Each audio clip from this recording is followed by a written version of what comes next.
The following program, Live and Learn, is made possible by Aging Partners. Find out more on their website. 1 in 3 people over the age of 65 have some vision reduction. I'm Doug Jose, host of Live and Learn. Today we'll talk about the main diseases that affect our vision and what you can do to protect your vision for the future. Stay tuned for some interesting discussion on these visual problems and your treatment for them. Hello everyone, I'm Julie Masters. John Bartle, Dean of the UNO College of Public Affairs and Community Service, is stepping down and returning to faculty. His role as Dean of a college serving 3 campuses, including UNO, UNL, and UNK, will be discussed along with his future plans. Stay tuned. Hello everyone and welcome to Live and Learn. I'm your host, Jerry Renaud. There are a lot of unsung heroes from World War II. We want to tell you about one of those today. His name is Robert Reuben. He is Omaha born and he was a war correspondent during World War II. The man responsible for producing the documentary about Robert Reuben and other war correspondents will be with us today. He is Professor Barney McCoy. It'll be interesting, don't go away. Today I'll be talking with Mike Malloy in regard to Lincoln literacy. He'll explain how you can get involved and plan to make a difference in somebody's life. This and more on today's Live and Learn. Welcome to Live and Learn. The American Academy of Family Physicians says that 1 in 3 adults over 65 years of age has some vision problems. I'm Doug Jose, and with me today is Dr. Ryan Jensen, optometrist here in Lincoln. Welcome to the program. Thank you so much for having me, Doug, as a guest. I appreciate it. Let's get into the main issues. There are 3 things that really affect seniors, and that's glaucoma, macular degeneration, and cataracts. And let's talk about glaucoma first. Tell us what it is and what the treatment and situation might be. Very good. Well, glaucoma is actually defined as optic nerve damage. And the optic nerve is part of the central nervous system. So once that is damaged, it's pretty much done. So you can't bring back any damage that has occurred, unfortunately. All forms of glaucoma lead to optic nerve damage. And there are about 14 different types of glaucoma. A lot of people don't know that, but that is indeed the case. Today I'm going to kind of focus on the most common type of glaucoma, and that's called primary open angle glaucoma, or POAG. And that form is 100% asymptomatic, so patients don't know they have it. It's painless, they don't lose any central vision with it, and there are no symptoms whatsoever. So that's kind of bad. Patients don't come in and say, hey, I've got eye pain or anything. So there's a lot of people running around out there that have this form of glaucoma and they have no clue. But it's insidious. It's an insidious disease, so it proceeds in kind of a gradual way. But if it's untreated, it's going to lead to blindness. So it has to be treated, and the critical thing is early diagnosis. That's critical. The earlier we find it, the more we can do about it. And the diagnosis is through checking the eye pressure? Well, pressure is one thing. Okay. When we make a diagnosis, we look really at 4 things, and to be honest with you, pressure is number 4 on the list for me. We have to take a critical look at the optic nerve to see if there's any visible evidence of damage or early signs of glaucoma. Then we do testing. We do an OCT test, which is optical coherence tomography, and that looks at 2 specific layers of the retina. And those areas thin out when people start to develop glaucoma. We also do a visual field, which is number 3 on the list, which checks the peripheral vision because glaucoma is a disease that chews away at the periphery. Okay. And then number 4, of course, is pressure. Now, sometimes it's a no-brainer. If the pressure is super high, that kind of makes the diagnosis easy, but that's pretty seldom the case. These other things really are ahead of the pressure test in that regard. Yeah, you did the scan of my optic nerve, and I found that quite interesting because you showed me how wide or narrow it could be. Exactly, and that was the OCT test, and again, it's a high definition scan, and it's incredible technology, really. It hasn't been around that long, but in the old days, we didn't have these extra tools to deal with, and now the diagnostic process is a lot more accurate with all these new tests. So then once you determine, then what about treatment? Yeah, and another thing to say is when we were talking about pressure, you know, generally, as a general rule, we like the pressure to be about 20 millimeters of mercury or less. Right. However, some people have really high pressure, say 28 or 29, and they don't have glaucoma. And some people have real low pressure, 15, you think, oh boy, this is great, and they do have glaucoma. So that's why I say pressure, you have to kind of take it with a grain of salt a little bit sometimes. But to your other next question, Treatment? Treatment, yes. Treatment, we generally start with eye drops to lower the pressure. There are various types, but there are surgical procedures we can do, and sometimes laser procedures that we have to do in recalcitrant cases. However, that we generally start with eye drops, and that's kind of the easiest way to do it. Well, let's move on to the second thing I mentioned, that's the macular degeneration. This affects quite a few people also. It does. The incidence, and it's an age-related disease. The incidence is, according to the National Institute of Health, is about 12.4% for people aged 66 to 74. But every year and every decade of life that goes up, so by the time a person is 85, they have about a 36% incidence rate. So that's 1 in 3, you know. So the older we live, the higher the risk factor that is. But macular degeneration is really damage to one layer of the retina called the RPE, or the retinal pigment epithelium. And there's 2 types, wet and dry, probably heard of those. The wet form is called exudative. That constitutes about 15% of cases. The dry form, which is non-exudative, constitutes about 85% of cases. So the dry form is a lot better to have than the wet. The wet requires injections into the eye to slow that process down. Are there practices that we can follow that help us avoid that problem? Macular degeneration is a familial disease, so not really. There's not much you can do. Ultraviolet radiation has been shown to maybe contribute to it a little bit, so protecting your eyes from UV may help some, but again, if it's in your family history, chances are you're going to get it too. Moving on then to cataracts, that's something again that's fairly common, is it not? Oh my gosh, yes. I tell my patients that patients over 55 generally have the early starting of cataracts. So they begin at a pretty young age. And you know, people tend to get kind of freaked out about that, but when they're really minimal like that, they're asymptomatic and they're not visually significant. So we tell patients we just need to follow those through the years, and once they get to a point where the best correctable vision is no better than 20/40, or if they have signs of glare sensitivity issues that are pretty much incapacitating, then that's when we decide to do some surgical intervention with the cataracts. But yes, very, very common. Are there things again that we can do to try to avoid cataracts or not? One thing there is UV exposure.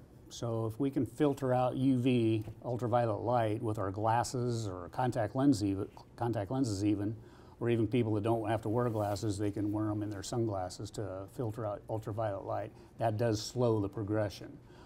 Cataracts occur in 3 different sections of the lens. They can be in the front of the lens, middle of the lens, or back of the lens. The ones in the back are by far the worst and the most devastating to vision, but the treatment's the same. We just use phacoemulsification to remove those cataracts. So that process is the same either way. And as a general question then, what about how often should people over 65 have an examination? That's a good question. We tell people generally every year, unless you have a real young person that's got perfectly healthy vision, we put them on a 2-year. 2 years as long as we ever go with anybody. But I'd say anybody even over age 40 should have an annual exam once a year. and even more often if they have difficult problems or, you know, disease processes going on. So that's very common there as well. And it needs to be a comprehensive exam. People kind of confuse, you know, just getting your vision checked versus a comprehensive exam.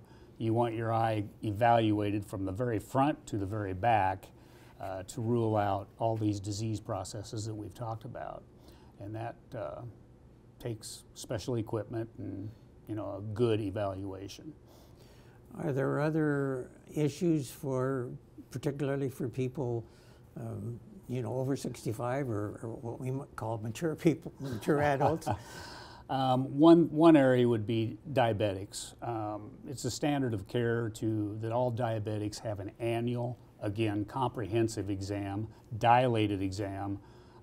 We need to look for diabetic retinopathy, bleeding in the retina, things like that. So that's absolutely critical. And the other thing I would add with people with macular degeneration, one huge risk factor is smoking. So if a person is diagnosed with macular degeneration and they're a smoker, they need cessation of smoking is absolutely critical so that they do not go blind. So that's a bad combination. So it's a matter of keeping up to date on your examinations as you go along. Absolutely. I tell people, you know, pay attention to your vision. If anything strange happens, decreased vision, cloudy vision, distorted vision, if they think something's wrong, it's better to be on the safe side. Get it checked out, you know, with a qualified person. And good common sense, and that's the same way with your body. You know, if there's a body part that's not working right, you know, get it evaluated before it's too late. And you mentioned earlier on about genetics, but particularly if there are issues in the family that have had eye problems? Mm-hmm. Absolutely. That's part of the family history, part of risk factors for all these conditions we've talked about. Glaucoma, macular degeneration, and cataracts, they're all familial. So we kind of get the genetics from our parents, and, you know, that's probably going to happen to us if they've had it. So that's something that's important for people to know what their family history is, for sure. Ryan, the point that you mentioned is it's more than just having your vision checked in terms of whether you can see the signs on the road or not. Absolutely. Visual acuity is one thing. I always have people come in and say, well, gee, I didn't come in for 5 years because my vision was good. And then all of a sudden we find out that they've got glaucoma or early macular degeneration, what they were totally unaware of. So that's the critical thing about coming in on a regular basis. It's very, very important for people to do that. Ryan, really appreciate you visiting with us today and giving us a little bit of background here on some of these common diseases, and thanks a lot for your insights. If I may close, I'd like to quote Helen Keller that said, "The only thing worse than blindness is sight without vision." And so I would add to that, be a visionary when it comes to your sight. Thank you very much. It's been a pleasure to have you. Absolutely. Thank you, Doug. Remember, it's never too late to live and learn to protect your eyesight for the future. I was doing some shopping and got a pop-up on my laptop. Computer had a virus. So I called the number on the page, and the guy on the phone wants to take control of my screen to sort it out. Then I remember a tip I got from the AARP Fraud Watch Network. Control my screen. This is a tech support scam. Thankfully, my order still went through. Recognize fraud sooner so your money lives longer. The younger you are, the more you need AARP. Hi everyone, and welcome to Live and Learn. I'm Julie Masters. It is a great pleasure to have with us today Dr. John Bartle, the Dean of the College of Public Affairs and Community Service at the University of Nebraska, Omaha. Welcome, Dean Bartle. I'm happy to be here, Julie. Thank you. Well, we're very delighted to have you here, and just for the sake of our discussion, is it all right if I call you John? Sure, yes. Very good. Thanks, John. So, John, you know, I've had the good fortune of working with you for several years, my colleagues, the students at UNO. But for the people here in Lincoln, they may not be as familiar with your experience and your background. So, John, could you tell us a little bit about yourself and how you got to where you are? Yeah. Well, I'm the Dean of the College of Public Affairs and Community Service, which we'll talk more about. My bachelor's degree is in economics from Swarthmore College. My master's is from the University of Texas at Austin, and my PhD from Ohio State University. And I also worked in practitioner jobs for the state of Minnesota, and then for nonprofit organizations in Washington, D.C. and Minnesota on tax policy research. So I've had experience in both government as well as higher ed. Did you find that having that experience in government, in nonprofits, really provided you kind of the background that you needed to become a faculty member and then, of course, the dean? Oh, absolutely. I mean, in public administration, in my field, I think you have to have worked in the government or nonprofit sector for some period of time. Otherwise, you don't exactly know what you're talking about. Right. It's one thing to read about it, but having done it, I think, is really important. And that, first of all, gave me credibility with the students, but I think more importantly is there would be times I would read things and I would say, yep, that's right, that's kind of the way it works. Other times I'd read things and I'd say, I don't know about that one. And that then allowed me to be a better researcher because I could question things that from my own experience. And then I continue, for example, I do work with the planning committee of the Nebraska legislature here in Lincoln. And so I'm hearing from what they're talking about. We do a lot of stuff with local governments in Nebraska. So I'm always I'm reading practitioner journals, I'm talking to them, I'm hearing where they're coming from. And I think that's helped me greatly as a professor. Well, certainly what's impressive about your career is not only have you been a leader and an educator, but also you're very well published, you've written numerous articles and books and things of that sort. That has to be gratifying for you. Oh, sure. I mean, it is. I mean, you do it because it's interesting. But then you realize, well, this is going to last for a while. When you write a book, it lasts for a while. And that matters a lot to me. You're influencing a variety of people. People read it. People all over the world read stuff. And then it lasts for hopefully many years. And that's the kind of contribution that we all hope to make, I think. Very much of a legacy when you think about that. So, John, the College of Public Affairs and Community Service serves really most of the campuses here in the state of Nebraska within the University of Nebraska system, Omaha, Lincoln, and Kearney. And for our viewers, could you tell us what programs are represented on each of the campuses? Sure, sure. Yeah, well, in Kearney, we offer the Masters of Social Work, and that's so we can address the greater Nebraska, to the central part of Nebraska and western part in particular.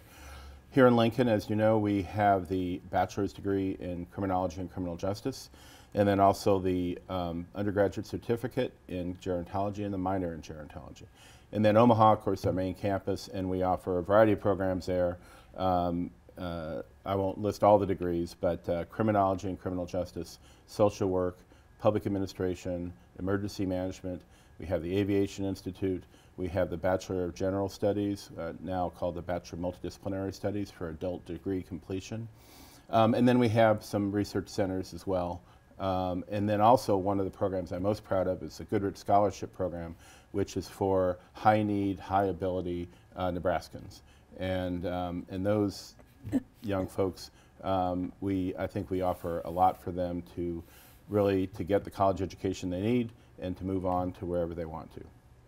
And always doing extraordinary things is evidenced by the recent alumni award reception that took place, and just what powerful stories. So, John, you've had a number of years of experience in higher education, which I think, and I think our viewers will agree, puts you in a unique position to be able to offer your thoughts about what, the role that higher education plays. Certainly higher education's been in the news quite a bit. And how does higher education help to serve the people of Nebraska? Well, I think clearly at least two ways. One is we offer education for people so they can learn and go on for their careers in their future. but also I think for the people of the state of Nebraska who may not be going on for a degree from the university, that we do research that can affect everything. Of course, people are familiar with medical research and how important that can be. Research in gerontology that can improve the lives of the elderly, but also in every area it affects things. I mean, my area, public budgeting, we're doing research on new approaches to budgeting.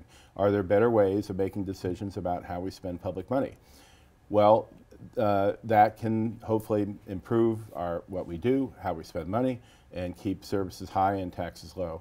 So, and that's just one example from my area. Criminology does research, obviously, on trying to reduce crime and reduce recidivism for people who are incarcerated.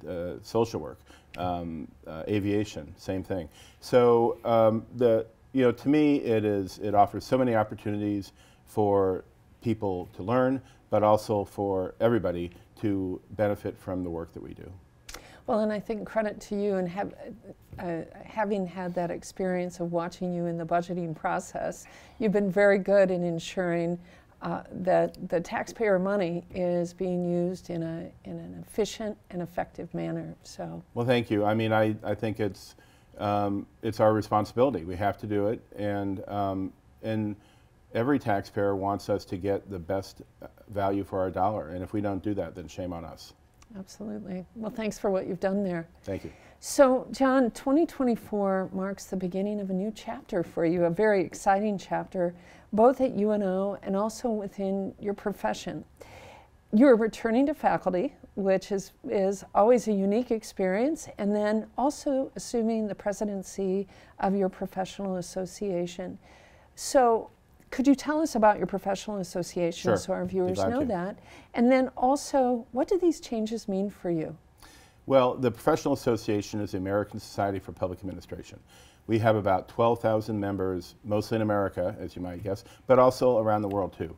And we have chapters in specific areas. We have a very vibrant Nebraska ASPA, as we call it, chapter, as well as in other states as well, and other parts of the world. But, and then we also have subject matter areas, and we have 31 different sections on from, areas like budgeting, personnel, strategic planning, and so on, ethics, and really every area of public administration and nonprofit management. So, and public administration as a discipline was really founded in the U.S. And so associations in other countries kind of look to the U.S. for help and development, and then of course we can learn from them too. So for me, I think it'll be, I'm looking forward to it for a number of reasons. I think I can continue to improve the association, but also connect us with other countries better. We're just earlier this week, I was at our national conference and talked to, for example, a fellow who's the head of the Korean Association of Public Administration in South Korea, and we're planning on doing some things there. Okay. So I think those kinds of things really matter a lot. Well, again, you've had this amazing career, so I'm curious, and I know our viewers will be, what are some of your fondest memories of serving as dean? Well, it's about the students, and moments like commencements are wonderful. The pageantry, as you know, is great. Seeing students, seeing the joy that they share with their families is really a wonderful moment. But I would also say for me it's developing programs. And for example, with gerontology, together with you, we created both a bachelor's and a doctoral degree in gerontology. And that is educating many people to serve the senior population. We did the same kind of thing in emergency management. And that program did not exist at all. There was no program in the state of Nebraska in emergency management. And we have emergencies in Nebraska, as every state does. So when a community is hit by a tornado, what happens? Well, if you do it well, you can plan and prepare ahead of time so it doesn't, when those natural disasters happen, they're not as bad as they would otherwise be. And then you can respond and recover when the disaster does happen. I hope and I believe that our students, our graduates, and they're now in professional positions, will be able to save their communities. because of this program that we created. So as educators, we affect people indirectly through our students. And I have so many stories I could tell you about the students that we've worked with, and it just brings me great joy to know that we've done that, help them do what they want in their career, and that they can help their communities. A sign of a real educator when you say it brings you great joy for the students. So in the few moments we have remaining, 2 more quick questions for you. First of all, what advice would you like to give to the newly named dean, pending, of course, appointment by the Board of Regents, but Dr. Armstrong, what advice would you give her? Well, she's going to be great. I'm sure of that. And I don't, I don't know that she really needs my advice. She knows how to do this kind of thing. Yeah. But I would say I think it's all about helping people achieve what they want to achieve, helping people find their dreams. Whether it be individuals or whether it be departments, to say we really want to expand our offerings, put it online, add a new degree, a doctoral degree, master's degree, whatever. And to me, it's not top down. It's not telling them what to do. It's bottom up. It's letting them define what they want. Excellent. So I think that's what's important. Okay, in the last minute that we have, what brings you hope? Well, the future. I'm an optimist. And I believe the future is going to be better. And whether that be for our students, for the university, for our communities, and also my granddaughter, who was born in November, our first grandchild. Yeah, and she's here in Lincoln. And you know, my hope is that she'll live to the next century. My grandparents were born in 1899, and so that'll be a 200-year run. And that kind of thing means a lot to me. That's absolutely beautiful. Well, first of all, congratulations, Grandpa. Thank you. What a wonderful title that you have. Thank you for your service to the College of Public Affairs and Community Service, and your ongoing service, of course, to your professional association and then the University of Nebraska system. So thank you so much. And to our viewers, remember, it's never too late to live and learn. So, I'm playing with the dog, and I get this robocall from the Social Security Administration saying my card had been suspended and I had to call them back immediately. And that's when I remembered a tip from the AARP Fraud Watch Network. Random robocall? This is a Social Security scam. Recognize fraud sooner. Robots. So your money lives longer. The younger you are, the more you need AARP. Omaha-born Robert Reuben graduated college in 1939, the same year German Nazi troops invaded Poland. 5 years later, Reuben landed in Normandy, France, hours before the Allies' D-Day invasion. Allied naval forces began landing Allied armies this morning. Reuben witnessed combat for the first time, not as a soldier, but as a Reuters war correspondent. You learn how to control yourself, how to take care of yourself, but the pressure of a gamble with your life never loses any of its tensity. Most people run from the fire of war. Robert Reuben ran towards it. Running Towards the Fire, a war correspondent's story.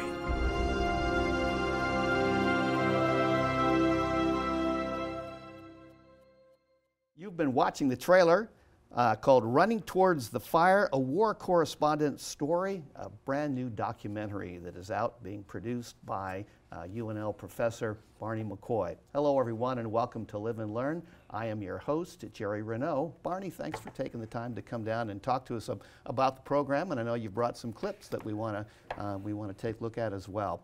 Let's talk about Robert Reuben. That's pretty much who the story is about. He's the man. Where did this story come from?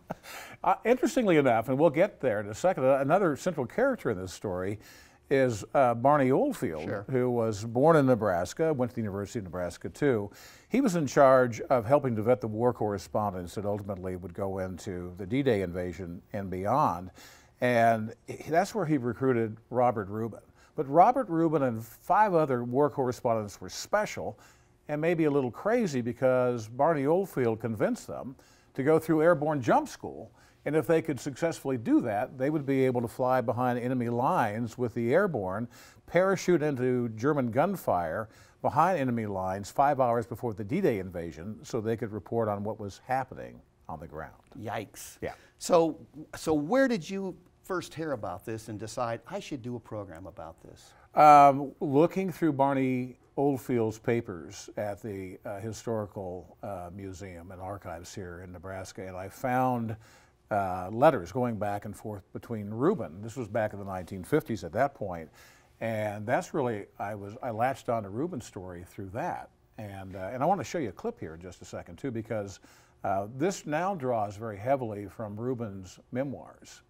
And let me set the clip up for you here. Okay. So these are the memoirs that Reuben wrote. He died in 1963. We found the unpublished memoirs, which a lot of this documentary is based on, as we tell the role the correspondents played in World War II. In this clip, three months before D-Day, Reuben is at an airfield in Great Britain where there's this huge aerial demonstration. The airborne is jumping to show Eisenhower and Winston Churchill what it would be like if they were to parachute into Normandy and France. And so, is he thinking about being a correspondent at this point? Well, he is a correspondent for Reuters, yeah. So let's set this up, and you'll hear the voice, if you will, from the memoir that explains what Reuben was thinking at the time. So here we go. Okay.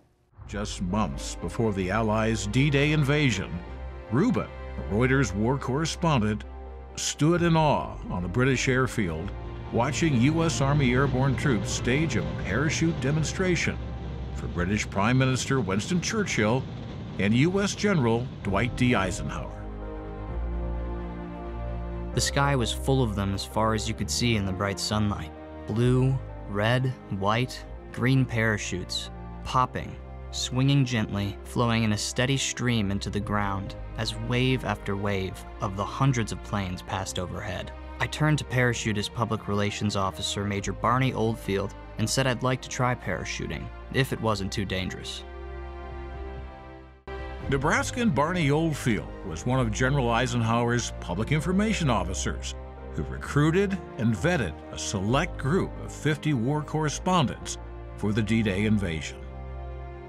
Barney, one of the greatest salesmen in the Army, seized on me happily, and from then on, my goose was cooked. I was going to jump school come hell or high water. Barney was the consummate showman. Dan Shelley, Radio, Television, and Digital News Association president, knew Oldfield.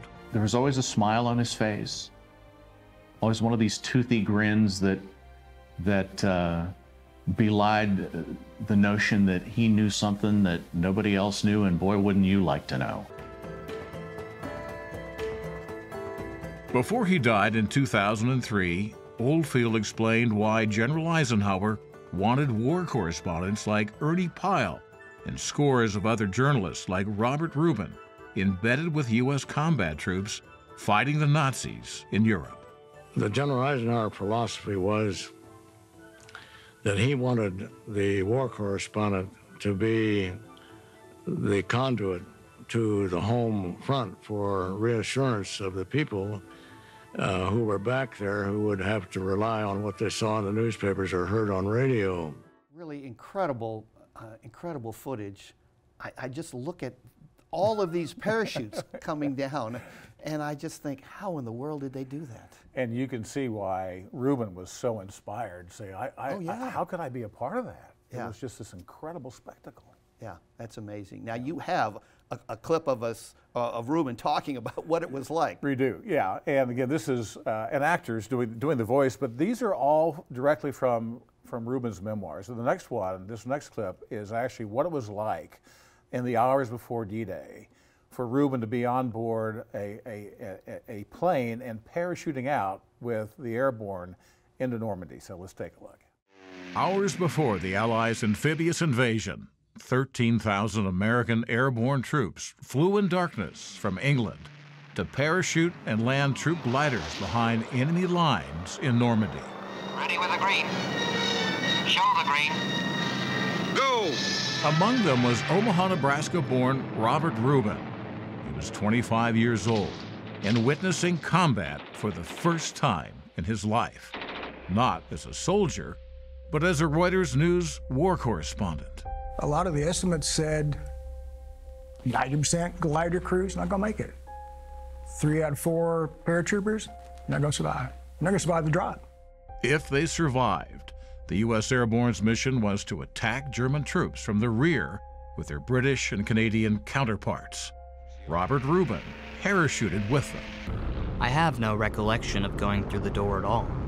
I began to shuffle forward.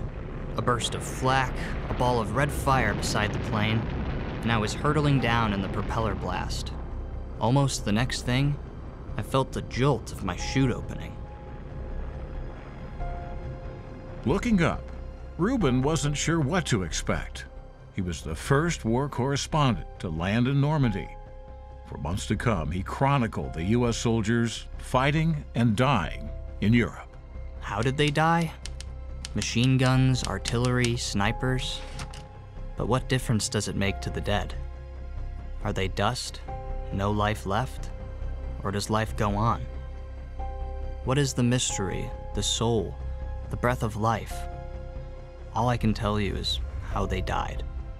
Machine guns, artillery, snipers. Most people run from the fire of war. Robert Reuben ran towards it.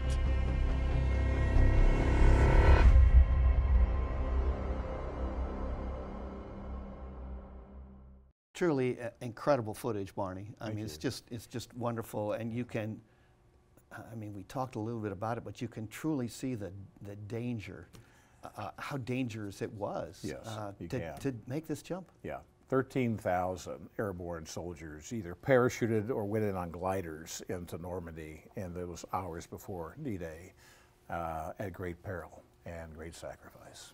Yeah, you know, I think sometimes today we take it for granted that, oh, sure, somebody's there, they're going to be talking about the war, we have correspondents in Israel and Gaza and doing all of these things, but it truly is, and it certainly in World War II was an exhausting affair. Exhausting, and as you say, and very dangerous too, obviously. I mean, the soldiers, the correspondents' job wasn't to shoot at the enemy. Their job was to cover American troops as they were battling, you know, the Germans and the Nazis.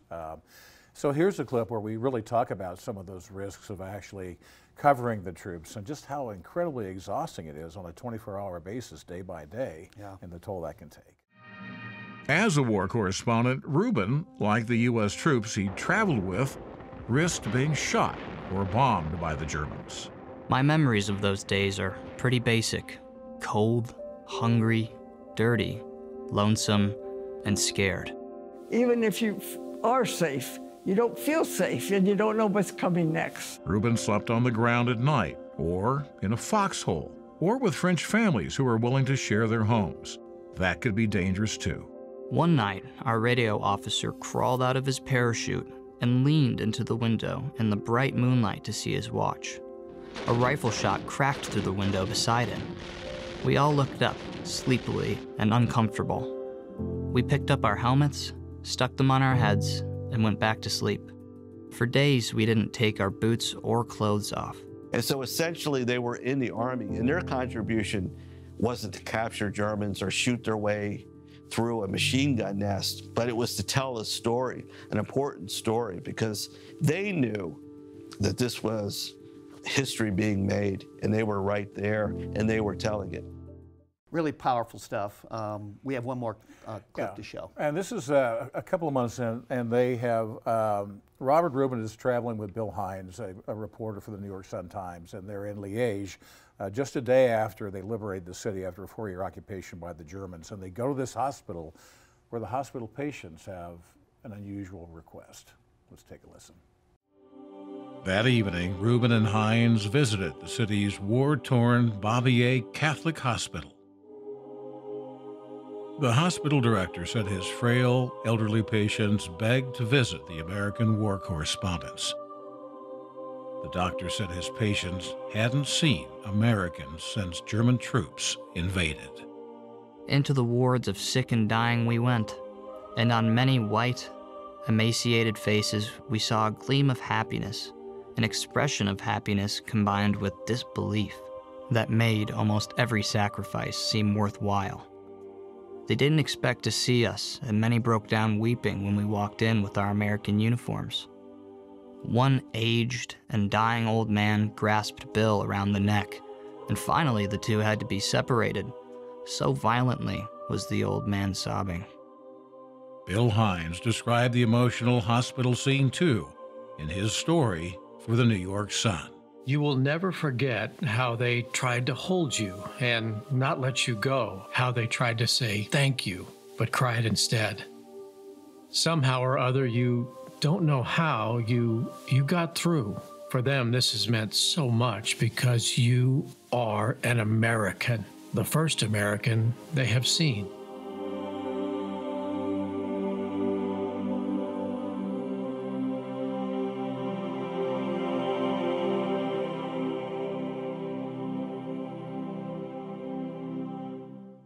Barney, a truly wonderful documentary. I'm looking forward to being able to see the whole thing as it airs. I know other people are too. It is going to be on Nebraska Public Media on Thursday, May 23rd at 8 p.m., Sunday, May 26th at 5 p.m., and Tuesday, May 28th at 8 p.m. We hope everybody gets a chance to watch it. It's a great piece of work.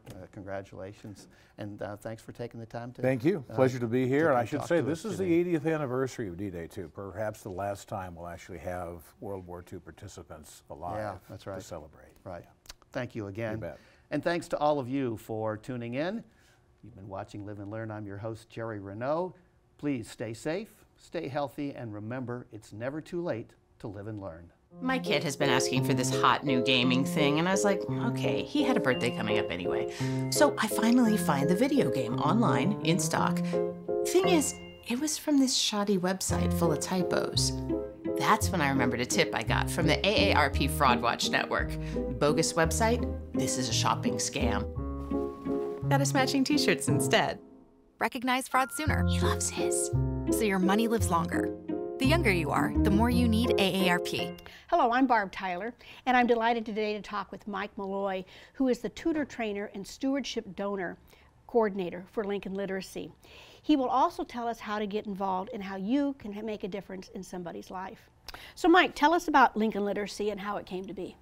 Well, thanks for having me here, Barb. I'm glad to talk to you today about Lincoln Literacy. I'm always glad to talk about Lincoln Literacy, but we started in 1972, so we've got some deep roots in this community. We started out as an organization that worked with American-born students who struggled with literacy, and we worked with them on a one-on-one model. Eventually, we now are about 96% of our students are immigrants.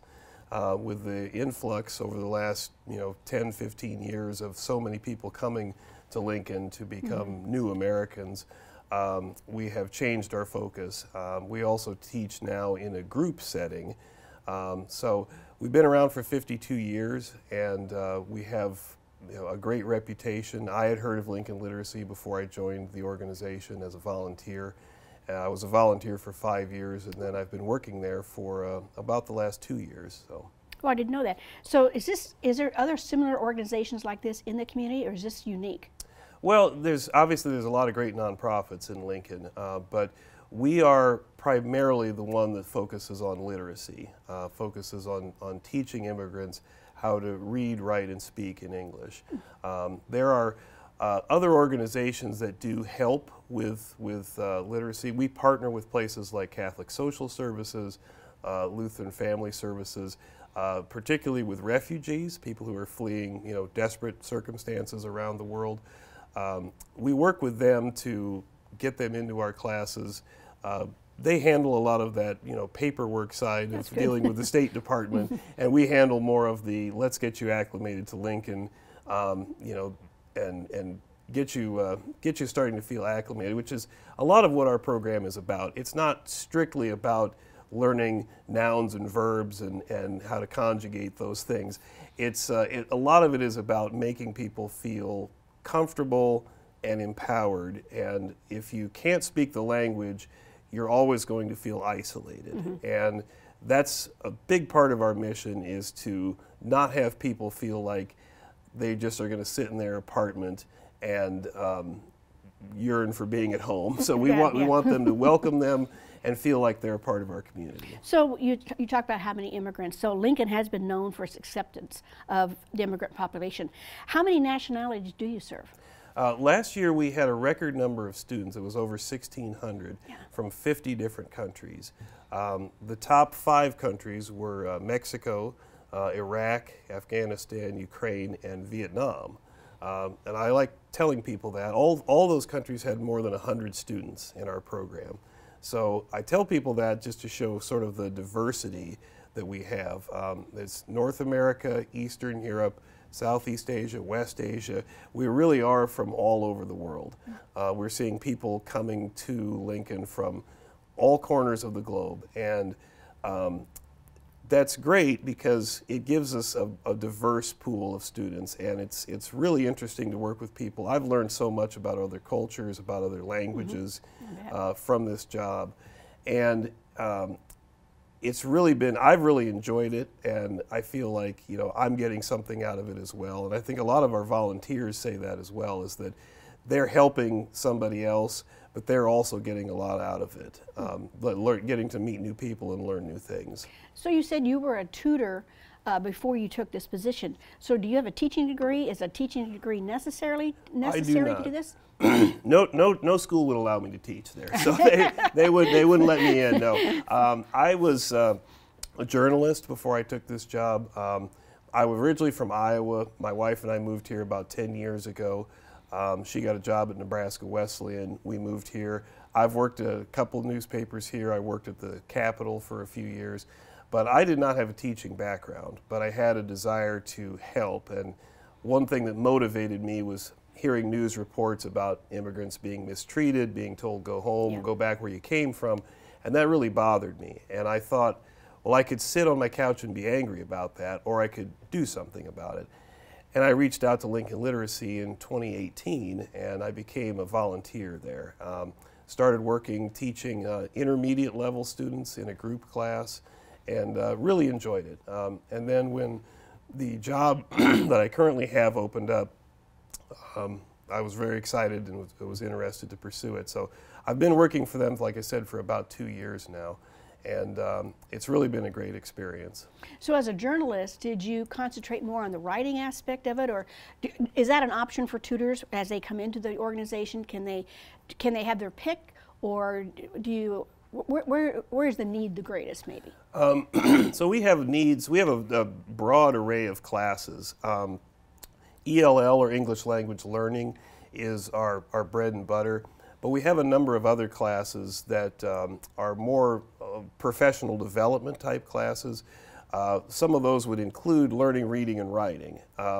Also preparing for the Certified Nursing Assistants exam. We don't give the exam, but we have people who, we help people prepare for that exam. And that's a very popular program right now. It's a pathway out of poverty for a lot of people. So many of our students, I always like to share that we don't have one story for our students. We have a lot of people who are fleeing desperate situations, particularly the Afghans and the Ukrainians, who wouldn't be here if it weren't for wars going on in their country. But we have a lot of people who are here by choice. They're coming here to go to grad school. One former student who's now a friend of mine was an engineer at Kawasaki. And he was in Japan, highly educated, makes a lot of money, and his company said to him 5 years ago, hey, we're sending you to Nebraska. And he was like, what's Nebraska? They're like, you'll love it, you'll figure it out. And so he gets here, didn't really know much English, had studied it in college, but never had a chance to practice. So he came to us and said, I need help learning how to speak English. I need practice at how this thing works. And so we have a lot of people like that. There's a couple students I know who were in college in Afghanistan. They were going to medical school. It's a husband and wife. They were there when the Taliban retook power in 2021, and they had to flee there. But she came here, the wife of that couple, extremely well educated, spoke very good English. They're now students at Nebraska Wesleyan, and they're working at Bryan. And so we have Those folks, we also have people who never went to school a day in their life. The first time they've ever been in a classroom is with us. So it's a wide range of people, wide range of English abilities, some people who are pretty close to being fluent, some people who don't even know what the alphabet is. It's a wide range. So we don't have just one sort of common story for all of our students. I like to share that with people. And I think that's interesting because full disclosure here, I'm one of the new volunteers. I got You are? Yeah. Well, this is news to me. But a friend of mine is a tutor there, and the article in the paper not too long ago got me inspired because I've been looking for volunteer options. So, so you can tutor people individually in groups, and where are the classes held? So we got a brand new building we moved into last June. It's right here on Lincoln Mall, and it's a great new facility. We do teach some classes there, but 95% of what we do is at some partner locations. Unless we had bought a school building, we weren't going to be able to do all the programming we need to do. We have about 100 classes a week that we do, and we have 8 sort of principal sites around the city. Grace Lutheran Church, Community Action Program, First Plymouth, Bennett Martin Library, and some others. We also are in some workplace sites like Kawasaki, Garner Industries, and some other ones where they've actually hired us to teach their employees. So we will have a staff person go, and either at the beginning of their shift or the end of their shift, they'll have a cohort of a dozen people, and they will work with them, and it's a more specific English class for the skills that they're using at those job sites. So when you add it all up, I think we have about 16 different places that we're teaching people all across the city.